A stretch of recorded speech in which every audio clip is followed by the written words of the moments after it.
Good morning বন্ধুরা, তোমরা কেমন আছো? আশা করি সবাই ভালো আছো। আমি তোমাদের বৈশাখী বলছি। আমার আর একটি নিউ ব্লগে সবাইকে অনেক অনেক স্বাগত জানাই। আজকে রবিবার, এখন বাজে সকাল 8টা। এখন থেকেই ব্লগটা শুরু করছি তোমাদের সাথে নিয়ে। আশা করি তোমাদের ব্লগটা ভালো লাগবে বন্ধুরা, পুরোটা দেখতে থাকো। সকালে বাসি কাজকর্ম সেরে স্নান সেরে একেবারে ঠাকুর ঘরে এসেই পুজো আরম্ভ করে দিয়েছি। পুজোটা প্রায় শেষের দিকে, ঠাকুরের কাছে একটু আরতি করে নিচ্ছি। আর সকাল সকাল পুজোটা সেরে নিলেই কিন্তু অনেকটাই কাজ এগিয়ে যায় সারাদিনের সংসারের কাজকর্ম। ঠিক আছে, আগে পুজোটা করে নিলেই তারপরে কাজকর্ম ধীরে সুস্থে রান্নাবান্না হবে, খাওয়া দাওয়া হবে। আজকে যেহেতু ছুটির দিন, একটু দেরি করেই আমি ব্লগটা শুরু করেছি, কারণ আজকে সকালবেলা অত তাড়া ছিল না কারুরই। তো সকালে দেখো এই যে দুধ গরম বসিয়েছিলাম কমপ্লেন করার আগেই। আর ছেলেকে কমপ্লেন দেবো, ছেলের কমপ্লেনটা ফুরিয়ে গেছিলো। হাজব্যান্ড কালকে নিয়ে এসেছিলো কমপ্লেন, আর আজকেই করে দিচ্ছি। কমপ্লেন 2-3 দিন প্রায় ছেলে খায়নি, কমপ্লেন ছিল না বাড়িতে। ওই জন্যই আর কি। আমার ছেলে কমপ্লেন খেতে খুবই ভালোবাসে। সকালেই শুধুমাত্র খায় কমপ্লেনটা, আর সারাদিন মানে সন্ধেবেলা আর খায় না, সন্ধেবেলা অন্য কিছু খায় আর কি। সকালবেলাটা ওকে একটু দুধ কমপ্লেন দিলে ওর ভালোবাসে আর কি, চায়ের থেকে কমপ্লেন খেতে। তো দেখো একদম ছুটির দিনে মোটামুটি 3জন বসছি। আমার মেয়ে ঘুম থেকে উঠেনি, শাশুড়ি মাও ঘুম থেকে উঠেনি, হাজব্যান্ড, আমি, আমার ছেলে। এই যে চা একটু খাচ্ছি আর গল্পগুজব করব, মানে গল্পগুজব বলতে ওই বাজার হাট কী হবে, কী খাওয়া দাওয়া হবে রবিবারে, সেই চিন্তাই করছিলাম আর কি। আর হাজব্যান্ডের সঙ্গে কথা বলছিলাম। তো এখন দেখো রান্নাঘরে চলে এসেছি, হাজব্যান্ড চলে গেছে বাজারে। তো আমি এখন টিফিনটা রেডি করে নেব সকালবেলা আর কি, তাড়াতাড়ি করে। টিফিনে করছি হচ্ছে দেখো একটু বাঁধাকপি করব। বাঁধাকপিতে আলু দেবো না, কারণ আলু দিলেই তো আমি খেতে পারবো না। ওই জন্যই আমি শুধু বাঁধাকপি রান্না করব, একটু ফোড়ন দিয়ে নিরামিষই বাঁধাকপি রান্না করছি। একটু জিরে ফোড়ন, 5 ফোড়ন, তেজপাতা, শুকনো লঙ্কা এগুলো ফোড়ন দিয়ে, আর টমেটো দিয়ে, আদা দিয়ে যেরকম রান্না করে আর কি বাঁধাকপি, ওরকমই নিরামিষ রান্না করব, কিন্তু আলুটা বাদেই আর কি। তো দেখো টমেটো দিলাম, আদা দিলাম, আর মশলার মধ্যে লঙ্কার গুঁড়ো, হলুদের গুঁড়ো, জিরের গুঁড়ো দিয়েছি আর কি। আর এখন লবণ দিয়ে দিলাম পরিমাণ মতো। তো বাঁধাকপিতে মশলা, লবণ সমস্ত কিছু দিয়ে দিয়েছি, যা দেওয়ার দিয়ে দিয়েছি। আর এখন দেখো নেড়ে চেড়ে নেব বাঁধাকপি, তারপরে গ্যাসের আঁচটা কমিয়ে দেবো। এটা আস্তে আস্তে হতে থাকবে, ঢাকনা দিয়ে দিলাম। আর এখন আমি রুটি করব। রুটি করার জন্য দেখো আটা চিলে নিচ্ছি। আর রুটি আর বাঁধাকপির তরকারি আর কি, সকালের টিফিন। হাজব্যান্ড বাজারে গেছে, তাড়াতাড়ি চলে আসবে, এসেই খাওয়া দাওয়া করবে। এমনিতেই 9টা বাজতে যায়, জানো তো। আজকে দেরি হয়ে গেছে টিফিন বানাতে, যেহেতু সকালবেলা আর বানানো হয়নি। দেখবে সকাল সকাল টিফিন করার অভ্যাস থাকলে না, রান্নাবান্না করার, সকালেই একেবারে টিফিনটা হয়ে গেলে আর চিন্তাও থাকে না। এদিকে তারপরে কাজকর্মগুলোও করি। আর যখনই ছুটির দিন হয় তখনই একটু মানে আলসামি চলে আসে। তারপরে চাটা খেয়ে কিছুক্ষণ বসে তারপরে রুটি করতে আসলাম, তরকারি করতে আসলাম আর কি। তো যাই হোক বন্ধুরা, দেখো আটা মেখে নিয়েছি। এখন আমি আটাটা একদম সুন্দর করে মেখে কিছুক্ষণ ঢাকনা দিয়ে রেখে দেবো, তারপরে হচ্ছে রুটি বানাবো আর কি। তো আটাতে একটু ঢাকনা দিয়ে রেখে দিলাম, একটু নরম হবে রুটিগুলো, বেশ ফুলবে ভালো হবে। আর দেখো কিছু কাজ আছে, সেরে নেব আর কি। এখানে কয়েকটা বাসন আছে, ওগুলো মেজে নেব। আর তারপরে গিয়েই রুটিটা করব বেলে।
দেখো রুটি করছি এখন। সমস্ত রুটি আমি বেলে নিয়েছি, আর কিছুটা রুটিও আমার হয়ে গেছে আর কি।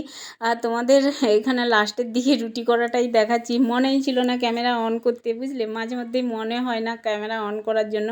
কাজ করি তো, কাজ করতে করতেই মানে এক পাশ থেকে কাজ করতেই থাকি আর কি, আর ক্যামেরাটা যে অন করব সেটাই ভুলে যাই। তো দেখো অনেক কটাই আজকে রুটি করেছি, যেহেতু আজকে সবাই বাড়িতে আছে, খাওয়া দাওয়া করবে, এই জন্য অনেক কটাই রুটি করতে হচ্ছে আজ আর কি। তো অনেকটাই সময় লাগবে, এতগুলো রুটি করেছি, সময় তো অবশ্যই লেগেছে। আর অনেকটাই বেলাও হয়ে গেছে, আজকের ছুটির দিনে অনেকটাই লেট হয়ে যাবে টিফিন করতে আর কি। তো এদিকে দেখো বাঁধাকপিটা নামিয়ে রেখেছিলাম, আবার একটু বসিয়ে দিয়েছিলাম, আর বাঁধাকপি হয়ে গেছে, এখন সবাইকে খেতে দেব।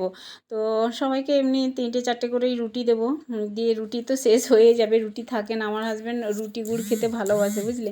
তো ছুটির দিন আজকে, হ্যাঁ, গুড়, রুটি, দুধ আর বাঁধাকপি দিয়েই আজকে সকালের টিফিনটা সবাই মিলে সারবো আর কি।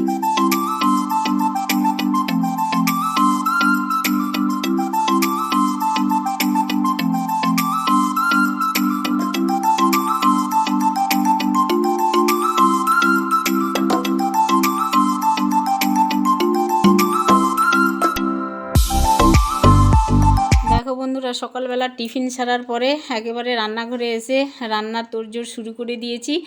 আর আজকে রবিবারের স্পেশাল মেনু হচ্ছে চিকেন রান্না। চিকেনে দেখতে পাচ্ছ 2টো লেগ পিসই আছে আমার ছেলে মেয়ের জন্য। আর এখানে দেখতে পাচ্ছ মাছ ভেজেছি, উচ্ছে আলু নয়, শুধু উচ্ছে ভেজেছি। আর এখানে আছে লাউ ডাঁটা আলু কেটেছি, ঝোল করব মাছের আর কি। আর আমার শাশুড়ি মা মাংস খায় না, তো মাছ করব। আমার হাজব্যান্ডও অত মাংস পছন্দ করে না, ওর মাছের তরকারি হলেই হয়ে যায় আর কি, ওই জন্য মাছ ভেজেছি দুজনের জন্য। আর মাংস তো হচ্ছে আমরা খাবো। আর তোমার লাউ শাক আর আলু দিয়ে মাছের ঝোল করব। এখন আলুগুলো লাল লাল করে ভেজে নিয়েছি এপিট ওপিট করে, আর এখন মাংসতে দিয়ে দিচ্ছি আর কি। চিকেনে একটু আলু একটু তেলে ভেজে নিলেই ভালো হয়, বেশ ভালো লাগে খেতে আর কি। আর আজকে লাল ঝোল করব, চিকেনের লাল ঝোল, জুস থাকবে। আমার মেয়ে বলেছে আলু দিয়ে ঝোল করতে, ভেবেছিলাম আলু দেবো না, আলুটা আমি খাই না, তো ওই জন্য আলুটা সবসময় অ্যাভয়েড করার চেষ্টা করি, কিন্তু আলু দিতেই হয় আর কি ছেলে মেয়ের জন্য, আলু না দিলে মাংস ভালো লাগে না বলে আর কি। তো যাই হোক, এখানে লাউ ডাঁটার তরকারিটা করব। সর্ষের তেলের উপরে ফোড়নে দিলাম 5 ফোড়ন, গোটা জিরে, আর একটা পেঁয়াজ কেটে রেখেছিলাম, পেঁয়াজ দিলাম। আর আমার শাশুড়ি মা আজকে আমাকে হেল্প করেছে, লাউ ডাঁটা কেটে দিয়েছে আর কি, লাউ শাকটা আমাকে কেটে দিয়েছে।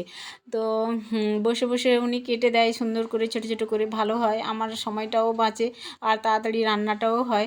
আর এখন দেখো এই যে পেঁয়াজ দিয়ে একটু তেলে ভেজে নিয়েছিলাম, লাউ শাক আর আলু দিয়ে একটু নাড়াচাড়া করে নেব, আর দিয়ে লবণ দেব, হলুদের গুঁড়ো, লঙ্কার গুঁড়ো, জিরে বাটা দেবো আর কি। জিরে বাটা দিয়ে রান্না করলে না, বাটা মশলা দিয়ে রান্না করলে বেশ ভালো টেস্ট হয়, জানো তো, এই লাউ শাক। আর এমনি অন্য মশলা না দিলেও হয়, শুধু জিরে বাটা দিয়ে রান্না করলে দারুণ লাগে জ্যান্ত মাছ দিয়ে। আমি তো পোনা মাছ দিয়েই রান্না করি, আবার শিঙি মাছ বা কই মাছ দিয়ে রান্না করলে লাউ ডাঁটা দিয়ে সেটা আলাদা একটা টেস্ট হয়, জানো। শুধু ওই লাউ শাক দিয়েই খাওয়া হয়ে যায়। আমার হাজব্যান্ড খুব ভালোবাসে, প্রায় বাজার থেকে লাউ শাক নিয়ে আসে। আর হচ্ছে এখানে কলকাতায় তো লাউ শাকের দাম প্রচুর, 20 টাকা আঁটি আর কি, মানে 3টে কি 4টে থাকবে ওইরকম ডোগা, তোমার 20 টাকা নেয়, ঠিক আছে। তো যাই হোক বন্ধুরা, এখানে দেখো আলু আর চিকেনটা কষানো হয়ে গেছে, এখন আমি জল দিয়ে দেবো। যেহেতু চিকেনের লাল ঝোল খাবে, একটু জল দিয়ে ভালো করে ফুটিয়ে নেব। চিকেনটা সেদ্ধ হয়ে এসছে প্রায়, আর একটু ফুটে গেলেই হয়ে যাবে। আর আলুটা সেদ্ধ হয়েছে, আর একটু বাকি আছে আর কি। এখন জল দিয়ে দিলাম পরিমাণ মতো, দিয়ে তারপরে ফুটে গেলেই চিকেনটা আমার হয়ে যাবে। এখন দেখো এই যে বেটেছিলাম তোমার শিলনোড়াতে, ওই জিরে বেটেছিলাম, জিরেটা ভালো করে বাটা হয়নি, মসৃণ করে আর কি, এই জন্যই ভালো করে সুন্দর করে মসৃণ করে বেটে নিচ্ছি জিরে।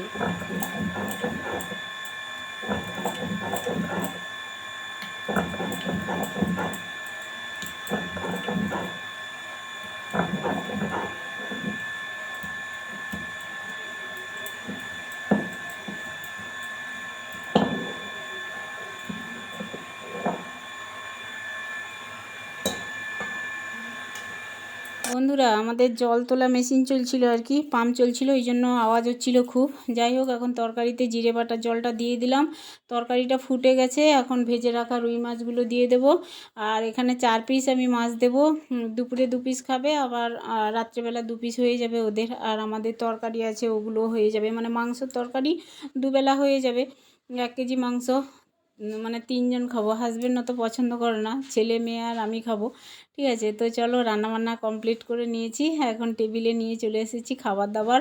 আজকে রবিবারে সবাই মিলে একসাথে খেতে বসছি টেবিলে, বেশ ভালো লাগছে। সবাই মিলে একসঙ্গে খেলে ভালো লাগে, একসঙ্গে কাজ গোছানো হয়ে যায়, খাওয়া দাওয়ার কাজ দেওয়ার কাজ হয়ে যায় আর কি, খাওয়াও হয়ে যায়।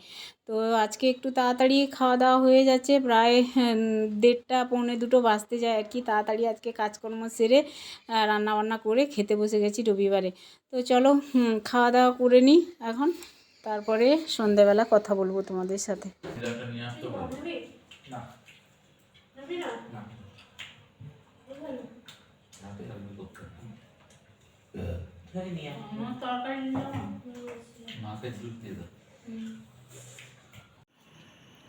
দেখছো বন্ধুরা, ঠাকুরের প্রসাদ নিয়ে এসেছি সন্ধ্যেবাতি দিয়ে সন্ধ্যের সময়। আমার ছেলে এই যে পড়তে বসছে, এখন প্রসাদ দিলাম ওকে খেতে। ওই নাও বাবা ধরো। আর হাজব্যান্ডকে দিয়েছি, শাশুড়ি মাকে দিয়েছি, আমি খেয়েছি, মেয়ে চলে গেছে পড়তে। আজকে রবিবারে ওর পড়া থাকে। দেখো বন্ধুরা, এই যে তোমাদের বলা হয়নি, আজকে আমার হাজব্যান্ড নিয়ে এসছে। এই যে টেবিলটা দেখছো, একটা টেবিল ছিল পড়ার টেবিল, বুঝলে? পড়ার টেবিলটা না তোমার ওই পায়া হয়, ওগুলো লুজ হয়ে গেছে, মানে বসে না ঠিকঠাক আর কি। তো হাজব্যান্ড আজকে আমার ছেলের জন্য এই মানে টেবিলটা এনে দিয়েছে, জাস্ট বই রেখে পড়াশোনা করবে আর কি। খুব সুন্দর হয়েছে, 100 টাকা নিয়েছে জানো এই টেবিলটা, দাম হচ্ছে 100 টাকা। এই যে বাড়ি বাড়ি আসে না ফেরিওয়ালা করতে, মানে ওই যে তোমার ক্যাসেট বাজিয়ে আসে, সেইখান থেকেই নিয়ে এসছে বললো হাজব্যান্ড। তো খুব সুন্দর হয়েছে। এই যে দেখতে পাচ্ছ লুডুর মানে ড্রয়িং করা আছে, এখানে লুডুও খেলা যাবে। তারপরে ABCD সব আছে, এ থেকে জেড পর্যন্ত, 1 2 3। খুব সুন্দর টেবিলটা না? সবুজের পছন্দ হয়েছে? সবুজ হ্যাঁ খুব বাড়িটা করে আর গিয়ে কিনতে হবে না।